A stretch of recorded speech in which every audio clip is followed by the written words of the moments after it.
much for inviting me to come to be among you to share my story. My name is Mary, Magdalene. It says in your scriptures, Mary of Magdala. Magdala, you see, is the village where I came from. Tiny village on the western shore of the Sea of Galilee. You might have gotten me confused sometimes with some other Marys in the scriptures. Maybe you're not familiar with my story and just which one it was. Some people confuse me with Mary of Bethany, the sister of Martha, the busy, busy lady, always making food, prepared, and taking good care of Jesus. With Mary that you seat at the feet of Jesus. That's not my story. There is another woman who sometimes I am confused with. It is the woman who anointed the feet of Jesus quite uninvited at a party that he was at, spilling expensive perfume all over his feet. But that is not my story. There is another woman who I am sometimes confused with, and it is the woman who was taken in adultery, whom she was dragged out by the men, and they were ready to stone her, and Jesus came, and his presence stopped them. And he bent down and wrote in the sand, and he said, "He who is without sin may cast the first stone." They all walked away then, for they knew. But that is not me either. My story began early in my life. I was possessed by demons, you see. People thought I was insane. They were so afraid of me because I would burst out cursing and swearing and ranting and raving. No one wanted to look at me in the eye. They were afraid that those demons inside of me would come and enter into their bodies. And so people stayed away from me. They would never look at me. I was very, very alone. My parents tried to do everything they could for me. They took me to physicians, all that they knew. They took me to the temple, they did sacrifices, they had the priests say prayers for me, but nothing changed. But one day my mother had heard of Jesus of Nazareth. And so she talked to my father, and my father would have nothing to do with this man. No, he says, this Jesus of Nazareth, he leads people away from the faith. He claims to have powers that only God can have. He would have nothing to do with it. But my mother, good Jewish mother, she had already said to Jesus. And so a few days later, our servant girl called from outside and said there was 3 men who had come. And so we walked outside, and here was these 2 rough-looking men, fishermen. And behind them came a third, strong but different. And as soon as I looked him in the eye, that's all I can remember. My mother tells me that my body began to convulse, as it always had. And that this deep voice came from within me that they had never heard before, saying, "Leave me alone, son of man, leave me alone." People were frightened, but Jesus came and he said, "Leave this woman alone, come out of her." And I began to shake, and I fell onto the ground, and I shook and shook. And finally Jesus took me by the hand, and I stopped shaking. And the next thing I knew, my eyes opened, and I was looking into the eyes of Jesus. It was the first time I had looked into anyone's eyes. They had been so afraid. And I began to cry. He touched me to the soul. He looked upon me with compassion. As an artist is looking at his creation and it's finally becoming what it should become. And I felt beautiful for the first time. I became his disciple.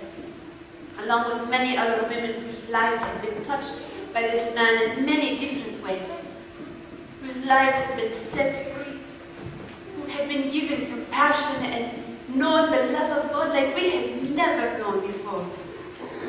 Women were just not allowed to know things of God and to be as close as we had gotten to Jesus. Some people say that Jesus and I had a special love. It was nothing. You see, Jesus, we all knew, was most intimate with God in prayer. That was his first love. And the times that he was praying, we never felt like we were interfering between an intimate relationship.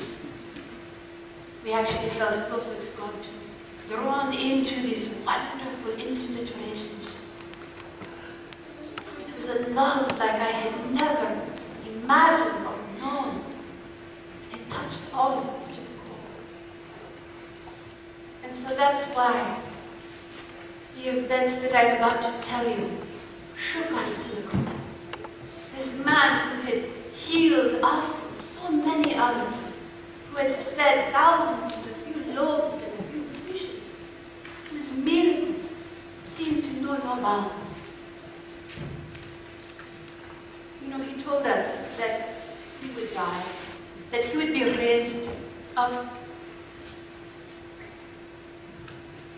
And while Peter protested and Jesus became angry with him, we women did not say anything. We were used to pondering the mystery of things not shared with us. And still, none of us would have ever imagined that the day went as it did.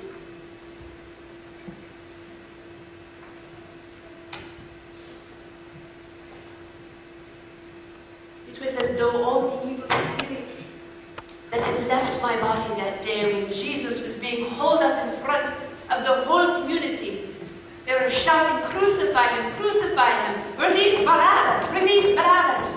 It was as if those evil spirits that had left my body and all those people that Jesus had released from demons were entered into those people there. And I thought, where were those that he healed? Where were the thousands that he fed? Why are they not here protesting? And I myself was screaming, "No!" But like it was when I was possessed, nobody listened. Nobody listened. And when they began beating me, it was as if my body was again possessed by those evil spirits, contorting with the pain that I knew he was feeling. I could not watch, but I had to be near him so I could hear. And then when he was made to walk and carry a cross, and his body was so beaten you couldn't hardly tell it was a body or a man. And he could not carry the cross, this man who had been so strong, who could do anything.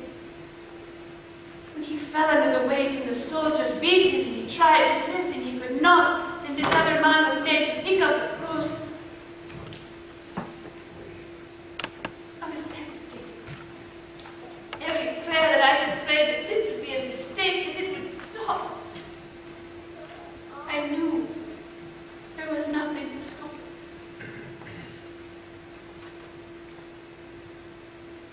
And we were there at the cross that he had done.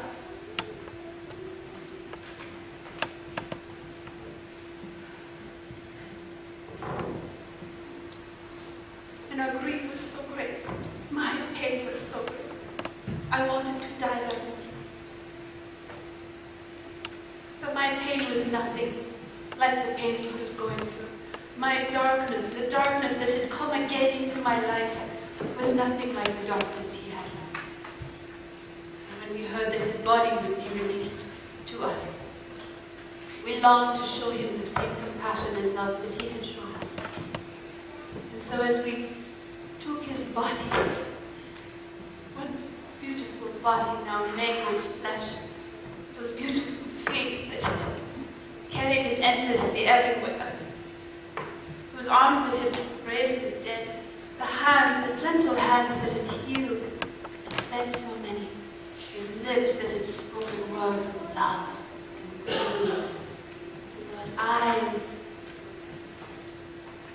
that had looked upon things with love until they were beautiful, were now empty. Empty and lifeless and broken. We took him to the tomb that Joseph had arranged. There was no time to do much of anything with the body. We cleaned him as best as we could, but we had to leave. That next day was painfully long. I longed to be near the body of my friend. There was no other place to be. And so as early as I could after the Sabbath was over, I went to the tomb and I brought spices enough for a king. I did not know who would roll away the stone for me. I did not care. I just wanted to be near him.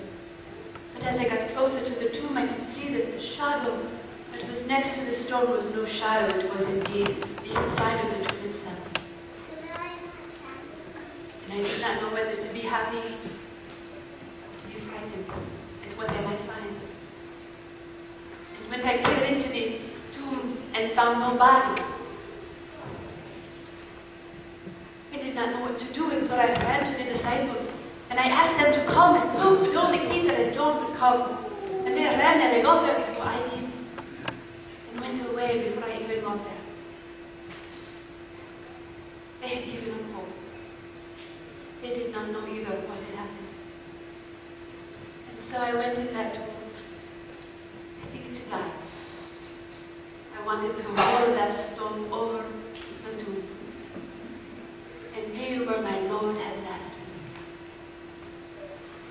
been. And so as I was in there, a shadow came over, and I knew someone was at the entrance. I turned.